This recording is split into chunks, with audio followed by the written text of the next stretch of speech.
Replace a couple windows, and we were going to replace the roof, and then the roof of the shingles of that one. Chad Greenquist hired Mark Fry with Lork Residential Services to get the job done. The sad part was he was a little bit more expensive than the other quotes, but the other quotes wouldn't do both the windows and the roof. And I thought, okay, we'll get it all done in one swoop. In April, Greenquist paid Fry a deposit of $8,776, half the written estimate. They agreed verbally to a deadline of mid-May. I had Mark set up to do the same exact shingle. Greenquist hasn't heard from Fry in weeks. I've started a lot of companies, I've sold companies, I currently own companies. I've never left anybody out like this. From a principal standpoint, that's what really bothers me. Oh, they was going to get right on it. He was going to go order the materials March 12th and have it done by, well, before May. Nick Harper says he was taken too. He hired Fry around the same time and paid him half down, $6,350 for a roof replacement. On March 26th, in this text, Fry says the materials are in and they'll be delivered by the supply company. The materials in Fry were a no-show. 2 months later, Harper called the supply store. And they said, not only do we not know him, we've never heard of his company. Harper got an attorney and sent this letter demanding a refund. Fry texted him. He said, well, I have $45 to my name. I can come pay you that. And then if that doesn't work for you, then you're just going to have to get a judgment against me. And I thought, buddy, I'm going to do more than that. Harper filed a police report. It's not the only one on record with Springfield police. Turns out one was filed months ago by his old boss. That's Jared Mason with Advanced Restorations. How much money has he collected that should have been toward the company?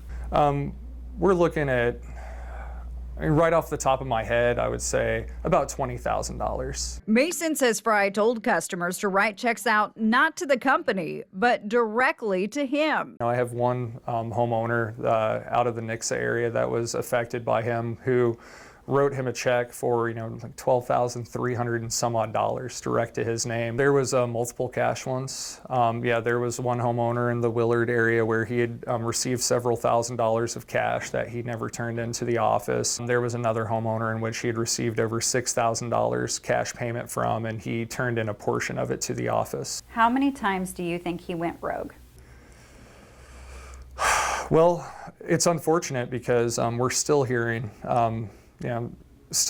about instances where stuff has came up. So far, Mason says he's heard from 8 customers. I trusted him. He was a great sales guy, and you talk about, the betrayal aspect that comes from it. Like, I would have never expected that to come from Mark. Despite the loss, the company responded. Even though the company took the financial hit, not having those funds, we made sure that our homeowners were taken care of. I would like to see charges actually come about. I'd like to see him held accountable, because as of right now, there seems to be no accountability, and he's just continuing to do it. And hopefully Greene County will see this and do something. This is ridiculous. Doing it right takes time. Greene County Prosecutor Dan Patterson says this case has not made it from police to his office yet. Springfield police won't answer specific questions about why this active investigation is taking months, but say it's a top priority with multiple victims. Patterson won't comment on specifics either, but talked about these types of cases. Are these cases a priority for your office?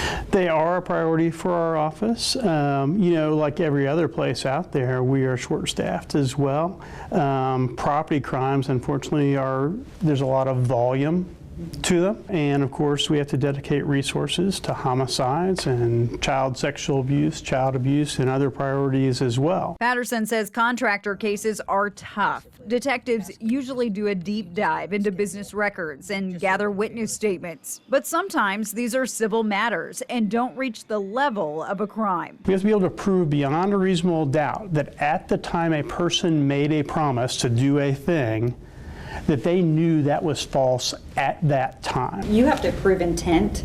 Right. Whether it's poor business practices, unforeseen circumstances, or a crime, the effect on the victim financially is the same. I hope to hear from you. After unreturned phone calls, messages, and emails, On Your Side went to several places looking for Fry. We went to the address listed right on the invoice here in Republic, and check this out. It is the UPS store. We hope to hear from you. Then we went to all the addresses listed on the LLC. Hey, Mark, We just want to know if customers will get their money back. Later that day, I got this email from Fry saying, "Thank you for reaching out to me, but I am currently not available for an interview at the present moment." I tell you what, if it was an unfortunate circumstance and he just wasn't able to get to it yet, or whatever, I'll go back on camera and apologize. But, at this point, I would just like to be refunded. Fry does not have a Springfield business license. Those estimates from the story were done in February and March. He applied for his license in April, and it still has not been approved. The city told Fry he needs proof of insurance, and he still has to pay the license fee. Again, here are a few reminders if you are hiring a business. Always make the check out to the company, not an individual. Always get a receipt. Get everything in writing. The customers in the story did not have contracts, just written estimates. One of the most important things to have in that contract is a deadline for when the work will be completed. If you feel you've been wronged by a business, file a complaint with the Attorney General, Better Business Bureau, and file a police report if you suspect fraud.